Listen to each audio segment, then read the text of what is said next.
दोस्तों gas sector की कंपनियों के लिए अगले कुछ दिन बहुत ही इंपॉर्टेंट हो सकते हैं। यहाँ पर जो कंपनियां गैस को यूज करती है जैसे इंद्रप्रस्थ गैस, महानगर गैस, वो लोग फोकस में रह सकते हैं। और जो दूसरी कंपनियां जो गैस प्रोड्यूस करती है, ऑयल इंडिया, ओएनजीसी, रिलायंस, वो लोग भी फोकस में रह सकता है। पॉजिटिव नेगेटिव हमको कुछ दिनों के बाद पता चलेगा। तो यहाँ पर मैं आपको बताऊंगा, मिस्टर किरीट पारेख उनकी कमिटी है और अगले कुछ दिनों में ये कमिटी अपनी रिपोर्ट जो है ऑयल मिनिस्ट्री को देने वाली है। तो देखिए, मैं आपको कॉन्टेक्स्ट बताता हूं कि जो गैस के प्राइसेस है पिछले 1 डेढ़ साल से आप देखिए बहुत ज़्यादा गैस के प्राइसेस बढ़े हैं। और जो प्राइसिंग का जो मैकेनिज्म होता है भारत में, तो एक फॉर्मूला है और हर 6 महीनों में ये जो गैस के प्राइसेस हैं, गवर्नमेंट जो एपीएम जो कहा जाता है, एडमिनिस्ट्रेट प्राइस के जरिए गवर्नमेंट नए प्राइसेस देती है। तो नए प्राइसेस के हिसाब से आप देखेंगे तो अभी $8.7 MMBTU का प्राइस है, जो कि $6.1 MMBTU था। ये है अक्टूबर से लेकर मार्च तक का प्राइसेस। तो इसलिए आपने देखा होगा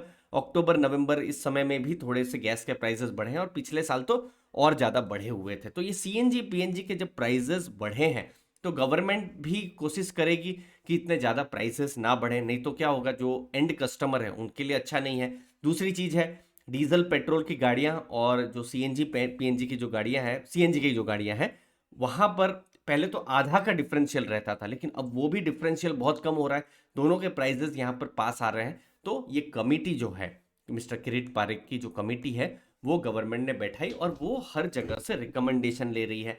जब वो रिकमेंडेशन ले रही है तो वो दो पार्ट है यहाँ पर। पहला पार्ट है कि जो गैस को यूज करती है कंपनियां, जैसे इंद्रप्रस्थ गैस है, महानगर गैस है, उनके लिए क्या, क्योंकि वो अगर गैस के प्राइसेस को कम करेगी तभी तो जो फाइनल कस्टमर है, अगर आप यूज करते हैं पीएनजी को या फिर सीएनजी को, तो आपको फायदा मिलेगा। तो इसीलिए अगर गैस के प्राइसेस में अगर कैपिंग हो जाती है, अभी प्राइसेस बहुत ज़्यादा हो जा रहे हैं और आप देख रहे हैं कोई कैपिंग नहीं है और एक फॉर्मूला के तहत प्राइसेस ऊपर जाते रह रहे हैं।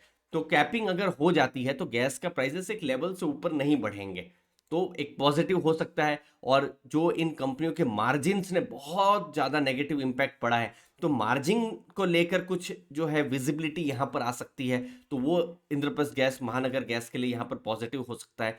लेकिन अगर ऐसा भी होता है तो जो गैस को एक्सप्लोर करने वाली कंपनियां हैं, उनके लिए फिर क्या इंसेंटिव रहा, उनके लिए फिर कोई पॉजिटिव रहा नहीं। फिर वो लोग भी कहेंगे कि अगर हम एक लेवल से ऊपर पैसा बना ही नहीं पाएंगे तो फिर हम क्यों नए जो गैस की फील्ड्स हैं वो हम ढूंढें।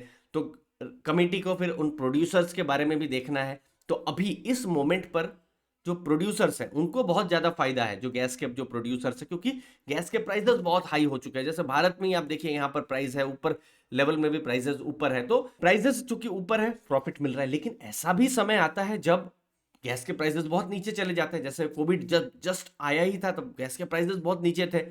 तो जो उनका जो गैस बनाने का जो खर्चा है या फिर जो कॉस्ट ऑफ जो प्रोडक्शन है, वो आप देख सकते हैं वो उससे भी कम प्राइस चला जाता है। तो वो लोग एक्चुअली में लॉसेस में उस समय में चले जाते हैं। तो वहां भी अगर एक्चुअली कोई कैप आ जाए तो एक तरीके से बैलेंस हो सकता है। तो ये सब चीजों को कमिटी जो है वो एग्जामिन करने वाली है। तो इसके कारण से रिलायंस, ओएनजीसी, ऑयल इंडिया भी फोकस में रह सकता है।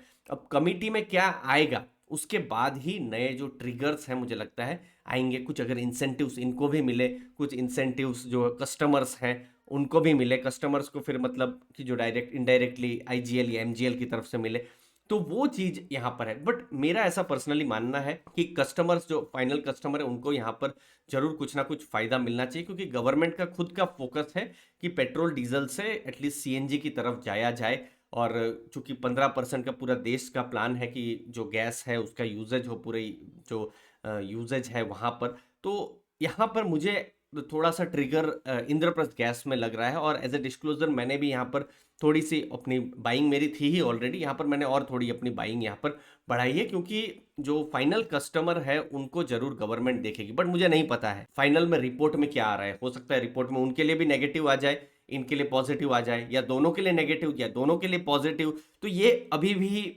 मतलब एक एक गैस है। तो मेरा एक एडुकेटेड गैस है कि शायद आईजीएल को यहाँ पर फायदा मिल सकता है। और चूंकि उनका ग्रोथ बहुत ज़्यादा है कंपेयर टू एमजीएल, तो मैं शायद उनको अभी प्रेफर कर रहा हूँ। बट अगर प्रोड्यूसर्स के लिए भी अगर अच्छे इंसेंटिव्स आ सकते हैं तो ओएनजीसी, ऑयल इंडिया, रिलायंस के लिए तो फिर एक और पॉजिटिव जो है इम्पैक्ट यहाँ पर हो ही सकता है। तो ऑयल मिनिस्ट्री जो है रिपोर्ट को अभी एग्जामिन करेगी। जैसे ये किरेट पैरेट साहब की जो रिपोर्ट है वो जाएगी, फिर कैबिनेट में अप्रूवल होगा। तो अगले कुछ महीने बहुत ही इंपॉर्टेंट रहने वाले हैं अगर आप गैस की जो कंपनियां हैं उनको ट्रिगर कर रहे हैं। तो एक जगह में प्रोड्यूसर्स हैं और एक जगह में यूजर्स हैं, क्या बैलेंस बनता है या किसी को ज़्यादा फायदा या किसी को कम फायदा मिलता है, देखने का रहेगा अगले कुछ दिनों में। धन्यवाद आपके समय के लिए। थैंक यू दोस्तों।